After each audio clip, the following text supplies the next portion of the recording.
Ladies and gentlemen, we are about to step into the sharpest, most breathtaking part of this entire argument. The question is simple, but the implications are massive. Why is Jesus truly God? Let me bring you to E4. Jesus' unique self claims that he didn't just teach moral lessons. He didn't merely act like a prophet. He said things no sane man would dare to say.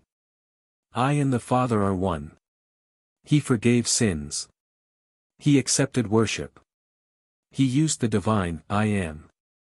Now pause and think, either this is lunacy, fraud, or it is the truth, but here's where the logic explodes. E4, his claims, cannot stand alone. E1 to E3, the resurrection evidence, cannot stand alone, but together.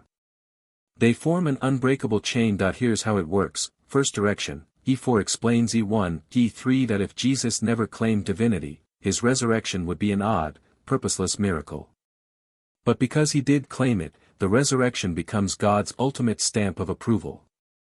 The logic is ruthless. Jesus claimed to be God. Humans condemned him for blasphemy. God raised him from the dead. God's verdict overturned human judgment. The resurrection is God saying yes to Jesus' own words. Second direction, E1, E3 prove E4. Without the resurrection, his claims could be dismissed as madness, fraud, or myth, but once the resurrection stands firm, those dismissals collapse.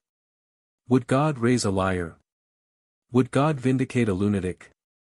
Would God confirm blasphemy with the greatest miracle in history? Impossible. The resurrection validates his claims give meaning to the resurrection, and so, E1, E3 and E4 lock together like steel. The logic is airtight, the probability, overwhelming, the conclusion, unavoidable. Jesus is not merely a teacher, not merely a prophet, that he is exactly who he said he was. He is God.